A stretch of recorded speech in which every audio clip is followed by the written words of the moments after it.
सुप्रभात दोस्तों, बंधुओं, आप सभी का मेरे व्लॉग में स्वागत है। उम्मीद है आप सब कोई बहुत अच्छे से होंगे और आपका हर दिन मंगलमय हो रहा होगा। बहुत अच्छे से आपके सारे काम हो रहे होंगे।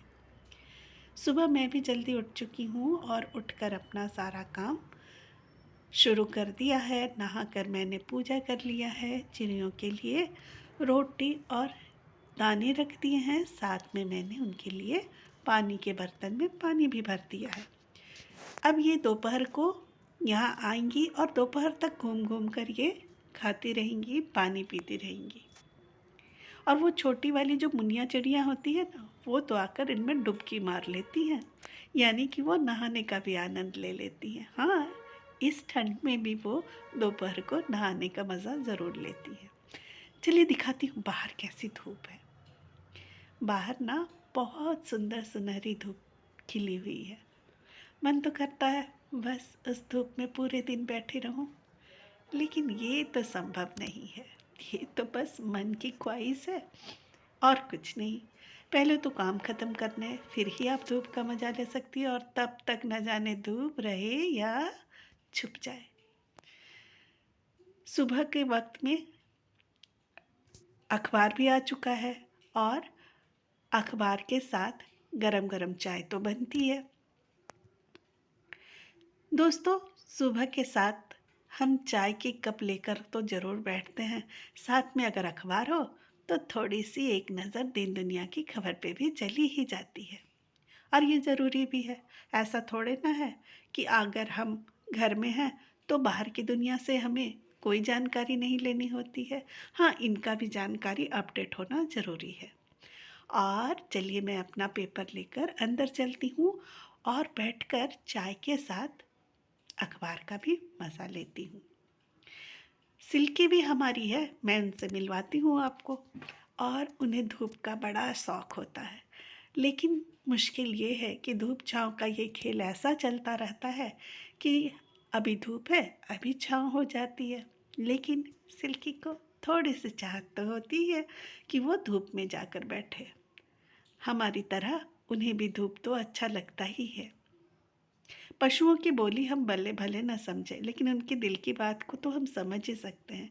जब वो हमारे साथ रहते हैं तो कहीं न कहीं हम उनके मनोभाव से जुड़ ही जाते हैं। भले ही वो बोल नहीं पाए, लेकिन उनकी अनकही बातों को हम कहीं न कहीं समझ तो ज़रूर सकते हैं। और ये देखिए, सिल्की हमारी धूप सेकने के लिए छत पे आई थी और उदास हो गई, क्योंकि धूप तो चली गई और छाँव फिर से पहाड़ों पर उतर आएंगे। ये लीजिए, और अब बादल हटे हैं तो फिर थोड़ी सी धूप आ गई है। अब सिल्की के मन को चैन आ जाएगा। करते तो हम सबकी के लिए हैं, अपने घर के लिए, अपने घर वालों के लिए, जहाँ हम काम करते हैं, अपने वर्किंग प्लेस के लिए, सब कुछ। लेकिन कहीं ना कहीं हम खुद को थोड़ा सा छोड़ देते हैं, खुद पर ध्यान नहीं देते। तो ये भी ज़रूरी है कि हम अपने लिए भी थोड़ा सा कुछ करें। तो चली आई हूँ मैं दोपहर के वक्त में गुरुद्वारे।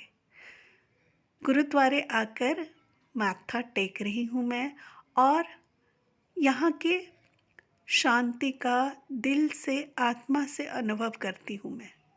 यहाँ बैठकर ऐसा लगता है जैसे दुनिया की सारी चिंताएं खत्म हो गई हैं।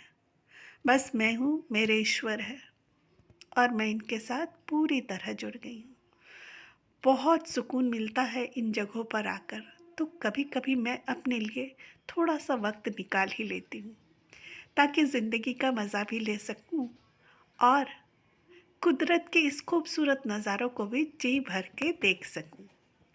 फिर तो अपना डेली रूटीन है ही, कभी के किसी के बातों का दिल को चोट दे जाना, कभी खुश करके हंसी के माहौल में तब्दील कर देना।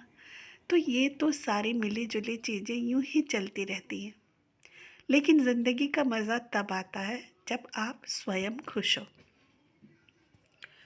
पूरे दिन के काम ऐसे ही चलते रहेंगे, ज़िंदगी ऐसे ही चलती रहेगी, लेकिन मज़ा तब आता है जब आप इन कामों के साथ प्रकृति का आनंद लें, खुद को खुश करने के लिए थोड़ा सा वक्त निकालें। ज़्यादा कुछ नहीं, बस थोड़ा सा वक्त, क्योंकि हमारे लिए वक्त बहुत कीमती है। हमारे दिनचर्या के साथ, हमारी कड़ी मेहनत के साथ ये दिन तो यूं ही गुजरता रहता है, ये शामें तो यूं ही बीतती रहती हैं। लेकिन ज़िंदगी का कुछ थोड़ा सा हिस्सा अगर हम चुरा सके इस वक्त से और अपने लिए थोड़ा सा समय निकाल सके, तो ये तो तय है कि हम अपने इस दिल को, अपने इस मन को, अपने मस्तिष्क को बहुत ज़्यादा सुकून दे सकते हैं। और ये सुकून ही हमें आगे और अच्छे कामों के लिए और अधिक उत्साह को हमारे अंदर भरता है। सिर्फ उत्साह ही नहीं, ऊर्जा को भी भरता है, क्योंकि हम इस सारे दिन की थकावट के बाद जब अपने लिए थोड़ा सा वक्त निकालते हैं, तो हम पूरी ऊर्जा फिर वापस अपने अंदर एकत्रित कर लेते हैं, ताकि नए सिरे से फिर हम नई शुरुआत अगले दिन के लिए कर सकें। बहुत कुछ है अपने लिए करने के लिए, बहुत काम है अपने लिए, लेकिन इन सबको हम कहीं ना कहीं इग्नोर कर जाते हैं। ऐसा नहीं करना है। दूसरों को तवज्जो ज़रूर दीजिए, पर साथ में अपने लिए भी ज़रूर सोचिए, क्योंकि वक्त ठहरता नहीं है दोस्तों, वक्त निकल जाता है। और एक वक्त हमें ऐसा लगता है कि अरे, हमसे कुछ छूट तो नहीं गया, अरे हमारे मन का कोई ऐसा कोना खालीपन सा तो लिए नहीं बैठा है। चलिए दोस्तों, मिलते हैं अगले व्लॉग में। Tata, bye bye.